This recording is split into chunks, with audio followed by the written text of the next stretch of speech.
Et si vous lui aviez demandé son numéro? Et si Satoshi streamait du hot tub? Et si Chuck Norris devait mourir? Et s'il s'appelait les 5 minutes du petit coin? Et si Teddy Riner était en fait un danseur? Et si Papa Johnny était en vie? Et si Hitler était juif? Et si on arrêtait de dire et si? Et si la bière n'existait pas? Et si on avait la même maman?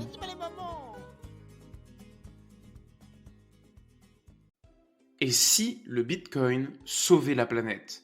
Je me présente, je m'appelle Rémi, plus connu sous le nom des 5 minutes du coin, et je suis en compagnie de Thomas, alias Prof du Stream, qui m'accompagne pour répondre à cette question. Alors Thomas, qu'est-ce que j'apprends? Le Bitcoin consommerait autant d'électricité que l'Égypte? Eh bien écoute Rémi, c'est pas tout à fait faux. Enfin, tout du moins, il va falloir remettre quand même quelques petites choses en perspective. La première chose, c'est de parler tout simplement de pourquoi est-ce que le Bitcoin utilise de l'électricité. Alors on le sait, c'est un réseau en preuve de travail, qu'on appelle ça le proof of work. Et puis tout simplement pour pouvoir réaliser les entre guillemets calculs mathématiques qui n'en sont pas vraiment, mais bref, passons. Pour réaliser du coup les petits calculs qui permettent de sécuriser les transactions et plutôt sécuriser le réseau, eh bien il faut utiliser des machines. Ces machines, c'est ce qu'on appelle tout simplement des ASICs. Un ASICs, et en gros, une espèce de gros PC, une grosse bête, qui pèse quand même un bon petit kilo, et en l'occurrence, en fait, qui ne sert qu'à une seule chose, à sécuriser le réseau Bitcoin. Bon. Alors un ASICS, concrètement, ça coûte combien? Ça coûte cher, hein. Un ASICS, ça peut très facilement monter dans les 10 000, 20 000 dollars par unité. Un ASICS, ça consomme quoi en termes d'électricité? Un ASICS, c'est souvent au moins à 2000 watts-heure, soit 2 kWh.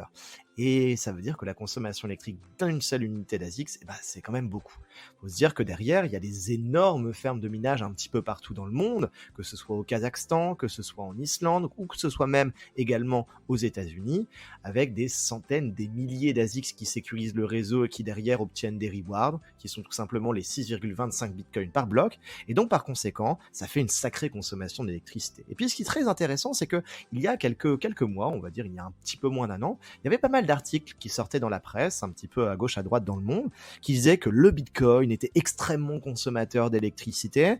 Et puis certaines études se sont penchées un petit peu là-dessus. Alors, j'ai fait mes petites recherches, et puis en l'occurrence, effectivement, le Bitcoin, forcément, au niveau mondial, il y a beaucoup d'unités d'ASICS, donc du coup, forcément, ça consomme beaucoup. Pour donner une idée, les années précédentes, on peut considérer que sur l'un des ASICS qui étaient les moins performants, on peut imaginer un PC pas très performant, donc c'est en l'occurrence ce qu'on appelle des S9, il y avait presque 15 millions de ces unités-là.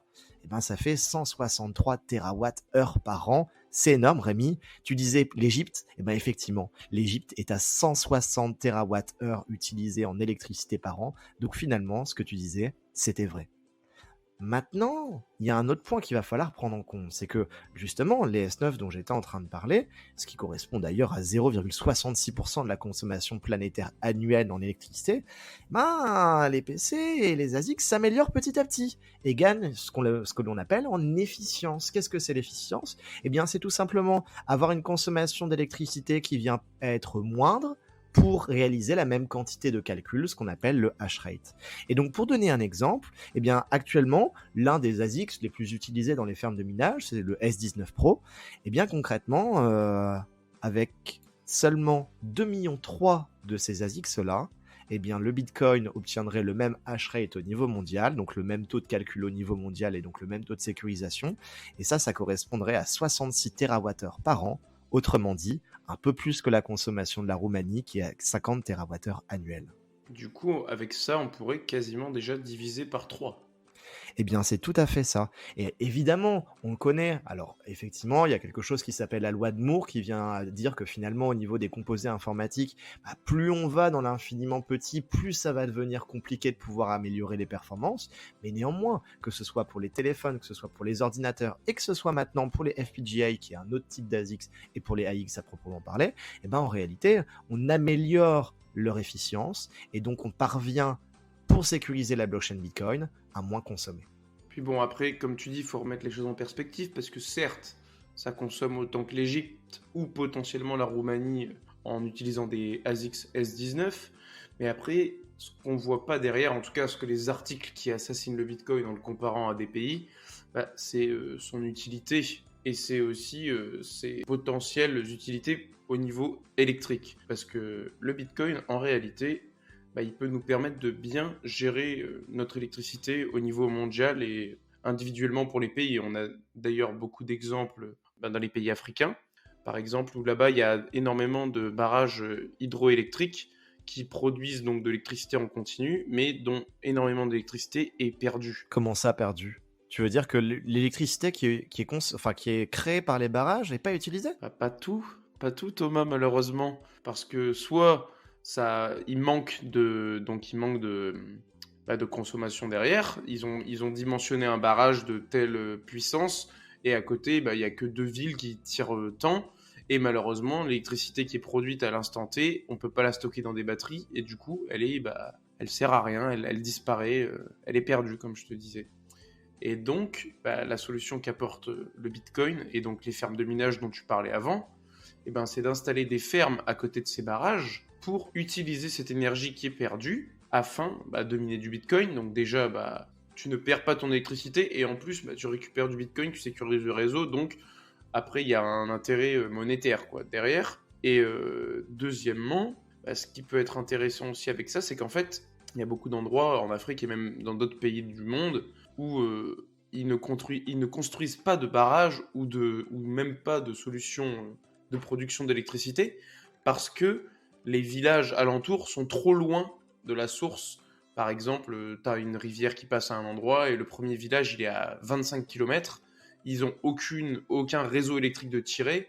Donc ça ne vaut pas le coup de mettre en place une centrale à cet endroit-là pour alimenter les villages alentours parce que ça coûterait trop cher. Et le fait de financer ce projet en parallèle en mettant une ferme de minage, ça permettrait même d'apporter l'électricité à des villages qui n'en ont pas encore. Donc de ce point de vue-là, ça apporte au contraire beaucoup de solutions plutôt que des problèmes. C'est vrai, et puis effectivement sur Twitter on voit passer petit à petit des espèces de petites nouvelles fermes de minage comme ce dont tu viens de parler dans certains pays émergents qui permettent, comme tu l'as dit, à des populations de pouvoir avoir finalement accès à de l'électricité et d'utiliser le surplus pour créer de la valeur.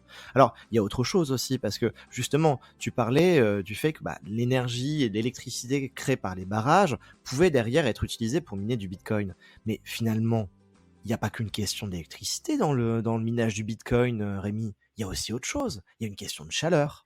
Oui, c'est clair. Alors là, pour l'instant, c'est encore peu fait, même si je pense qu'il y a plein de gens qui réfléchissent à la question. Et d'ailleurs, on en avait parlé rapidement avec Sébastien Gouspillou sur un échange Twitter qui me disait que dans sa future interview avec Grand Angle Crypto, il allait parler de cette solution qu'il mettait en place pour récupérer donc la chaleur produite par les ASICs, parce que oui, une ferme de minage, ça produit beaucoup de chaleur, c'est le défaut. Donc actuellement, souvent, les ASICs, ils sont plongés dans des fluides, et les fluides récupèrent la chaleur des ASICs, et ensuite, la chaleur, qu'est-ce qu'on en fait? On la fait passer dans des gros ventilateurs pour l'envoyer à l'air libre, en fait pour l'évacuer, pour que les ASICs restent à température assez basse, pour optimiser leur fonctionnement. Et du coup, cette chaleur, pour le moment, elle est quand même beaucoup perdue.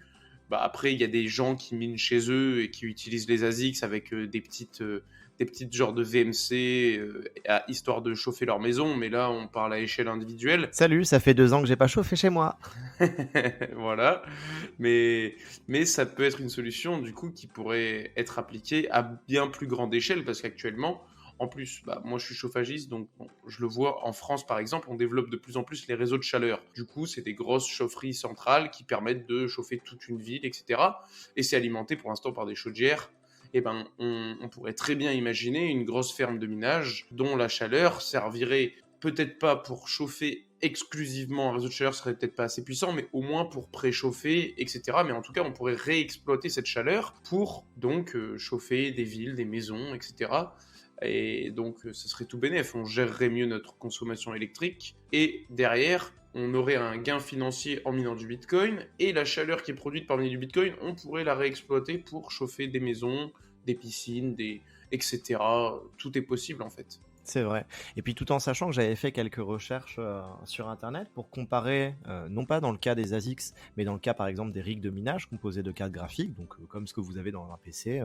Et en l'occurrence, il se trouve que un radiateur, ça consomme l'équivalent de à peu près entre 1, je crois que c'était dans mes souvenirs, c'était 1 kWh.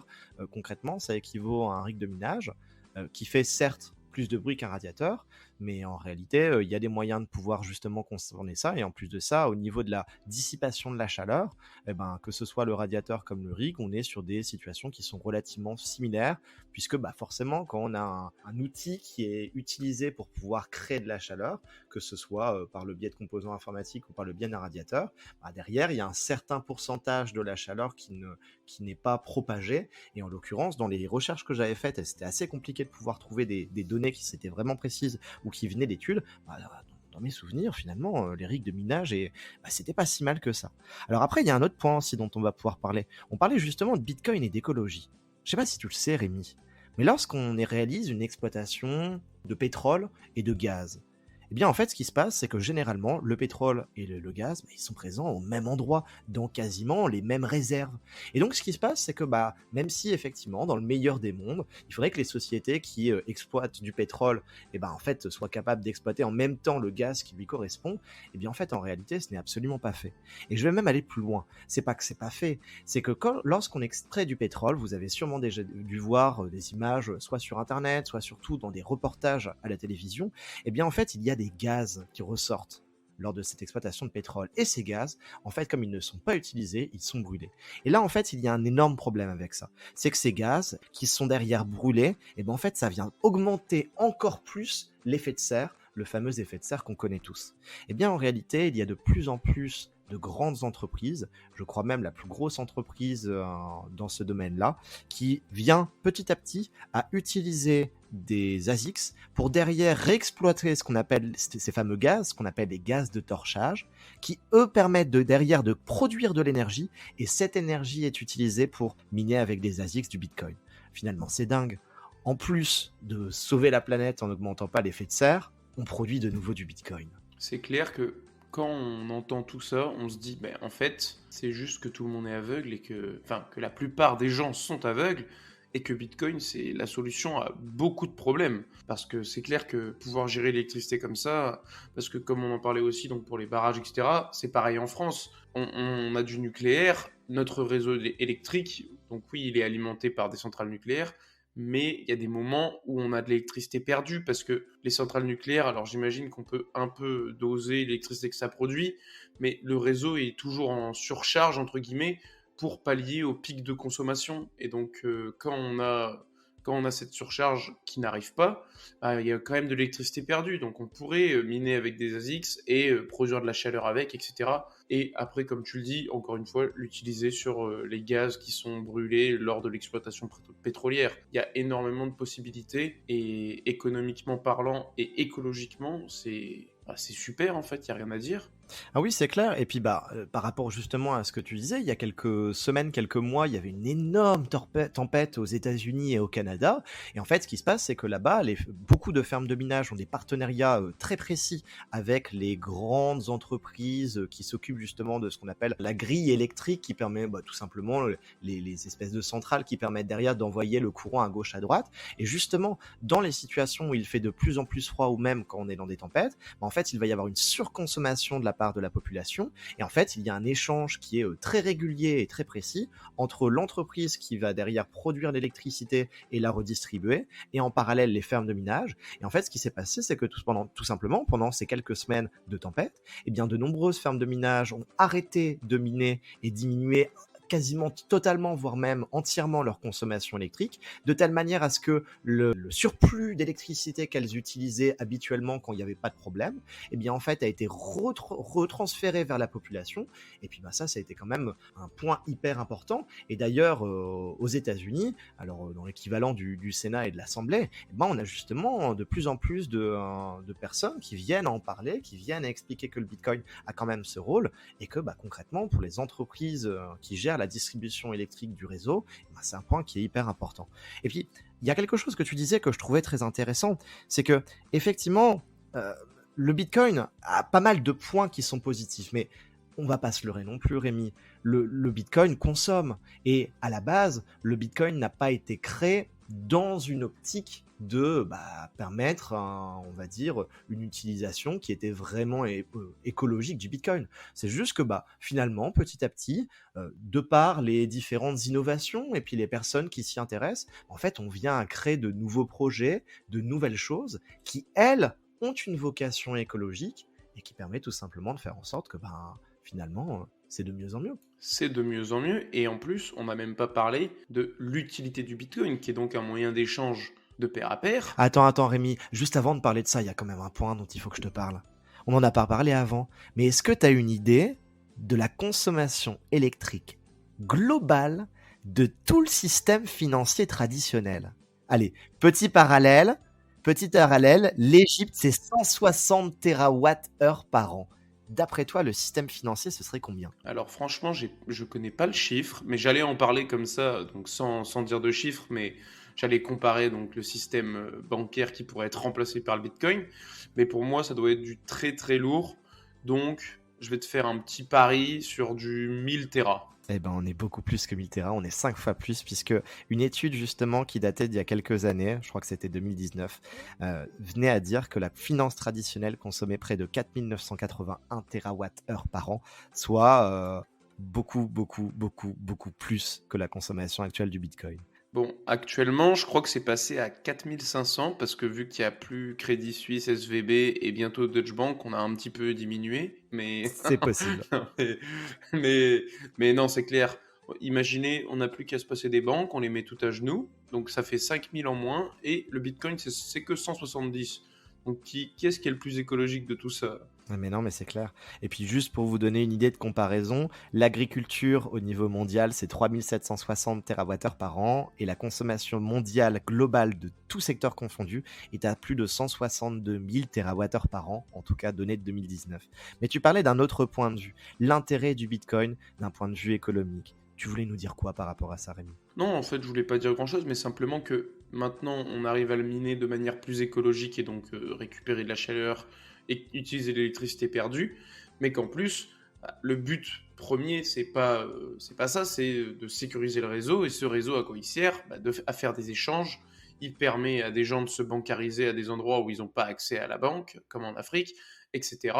Donc la consommation, elle est largement justifiée parce que ça ne sert à rien de comparer quelque chose avec un pays si derrière on ne parle pas de sa valeur. Et c'est ça le gros défaut, c'est que les journaux disent oui, ça consomme tant, mais après derrière ils ne disent pas à quoi ça sert. Alors que par rapport à l'utilité qu'a le Bitcoin et qu'il pourrait avoir dans le futur, sa consommation elle reste ridicule, sachant que on a parlé de tous les bienfaits que pourraient faire les fermes de minage à la production électrique mondiale. C'est vrai. Eh bien écoute, je propose que sur ces douces paroles, nous en restions là.